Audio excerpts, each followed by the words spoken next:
You are 14 years old. A soldier has your arm. He is walking you toward the road, and you are going because 20 minutes ago, you saw what happens to people who don't go. Your mother is running behind you. Another soldier puts his spear across her path. Not a blow, just a barrier. She screams your name. You turn around. The soldier pushes you forward. You walk. That is the last time anyone says your real name. In Egypt, you will not have a name. You will have a number in a list, a line in a papyrus, an entry in a property register, 4 silver deben. That is what you are worth. 4 silver deben on 2 legs. The march to Egypt is 23 days. You are roped at the wrist to the person in front of you and the person behind you, 40 people in a line. The desert does not care about any of you. Day 3. Your feet blister. Day 7. The blisters burst. You walk on raw flesh. Day 11. A man 2 people ahead of you collapses from heat. The soldiers cut him from the rope. He cannot stand. They leave him. You do not stop walking. Day 14.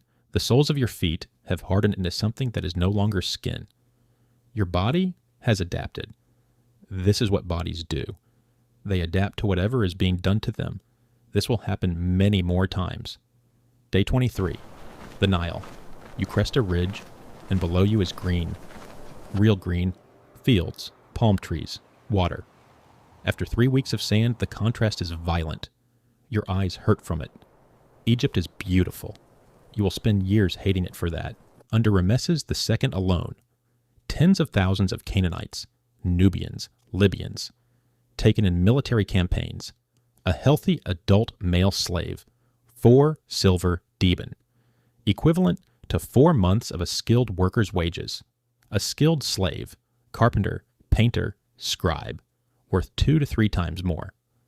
Children, cheaper, easier to train, more years of productivity. The Egyptians kept meticulous written records of every slave: name, origin, physical description, assigned work, value. You are in a database. You will be in that database until you die. You are assigned to the construction of Pi-Ramesses.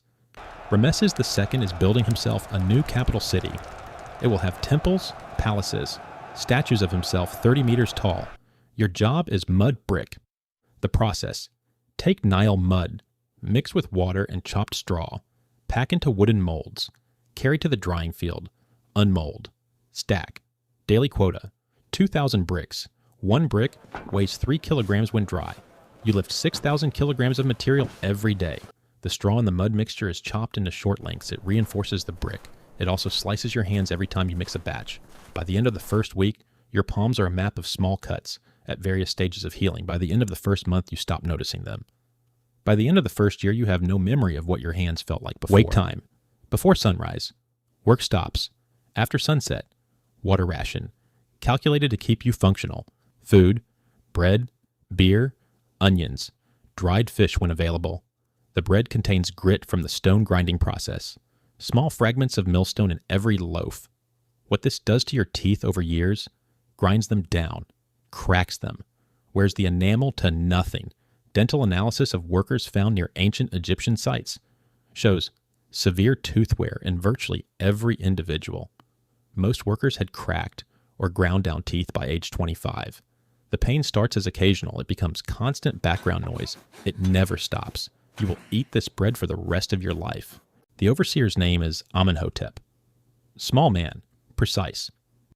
He carries a wooden rod the way a craftsman carries his tools, as a natural extension of himself. He uses it without anger. This is what you will remember about him. Not cruelty, efficiency. You are a production unit. He is responsible for output. When output falls, he corrects it. First month, he hits you twice. Once when you slow in the afternoon heat and are genuinely beginning to lose consciousness. Once for not understanding an instruction fast enough. You don't speak Egyptian yet. The second time is not your fault. You will spend years learning. That fault is irrelevant in this system. You sleep in a long, low building with 60 other workers. No individual space. Straw on the ground. In summer, so hot inside that workers sleep outside with the insects. In the Egyptian winter, a cold that has no moisture in it, that goes directly into your bones. 60 people in one room, The smell in the morning is something you stop noticing after 3 weeks. This is also what bodies do. There is a hierarchy. Egyptian-born workers have status over foreign slaves. Longer-serving slaves have status over new arrivals. Strong workers have status over weak ones. You are 14, foreign, new. You are at the bottom. Being at the bottom means you get the worst sleeping position, you get food last, you get the heaviest loads, you get the assignments nobody else wants, you stay at the bottom for 8 months, then your Egyptian is good enough to navigate, then you are stronger than most of the men around you, then you are no longer at the bottom. This is the first thing you win in Egypt. It is a very small thing. You take it anyway. You are 16. Ramesses II comes to inspect the construction site. 1 hour warning. Every worker is put to maximum visible productivity. The sick are removed from sight. The site is cleaned. He rides in a chariot. He is massive. Or the crown and ceremonial robes make him massive. He has the bearing of a man who has never had to wonder whether the world would accommodate him. He looks at his construction the way a man looks at his own reflection. He does not look at you. You are part of the site, like the mud, like the bricks, like the sand. This is the moment you fully understand your situation, not the capture, not the march, not the first time Amenhotep hit you. This moment, being invisible to the man whose monument you are building with your hands. This is what the word property means when it is applied to a human being. Ramesses II, reign 1279 to 1213 BC, 66 years on the throne. Height, approximately 1.8 meters, very tall for the era. Major battles, the Battle of Kadesh against the Hittites, 1274 BC, one of the largest chariot battles in history. Construction, Abu Simbel, the Ramesseum, Pi-Ramesses, Karnak, Luxor, hundreds of monuments, wives, at least 8 principal wives, over 200 secondary wives, children, approximately 100 confirmed, age at death, approximately 90 to 96 years old, cause of death, arthritis, dental disease, arterial hardening, his mummy, discovered 1881, currently in the Egyptian Museum in Cairo, preserved behind glass. The man who owns you is in a glass case. Tourists photograph him on their phones. You are 18. A foreman named Ka moves you off mud brick. He has noticed that your bricks are consistently good, correct size, proper straw ratio, even drying. He moves you to finish work, plastering interior walls, preparation for painting. The work is still hard, but it is inside, out of the sun. An old painter named User Hat lets you watch him work, then lets you grind pigments, then lets you practice on a section of wall that will be covered. Blue from lapis lazuli ground fine, red from ochre, black from carbon, green from malachite, each color mixed with egg and water to the right consistency. Your first attempts are poor. Your hands are steady. You pay attention. You practice every chance you get. By 20, you are painting backgrounds, borders, geometric patterns. This skill belongs to you. They did not give it to you. You took it. You are 22. 8 years in Egypt. You think in Egyptian now. When you try to remember certain words from your first language, you have to search for them, like reaching for something in a dark room. You know it's there, you just can't always find it immediately. Your mother's face is still clear. Her voice is becoming imprecise. There is a woman named Nefret, Egyptian, free, works in the estate kitchen. She is not supposed to be with a foreign slave. She is anyway. The overseer knows. He says nothing.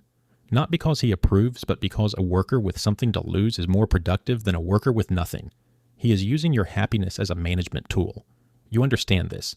You stay anyway, because happiness that is being used against you is still happiness. You are 26.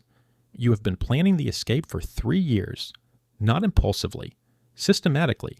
You have memorized the patrol patterns. You know the geography north toward Canaan. You have been accumulating dried food, hidden in 3 separate locations so that losing one doesn't lose everything. You have a knife. You know the stars. Nefret asks you one question. Is there anything left there? You don't answer. You go anyway. You walk north for 2 nights, moving only in darkness, using the stars to hold direction. 3rd morning, the desert patrol finds you.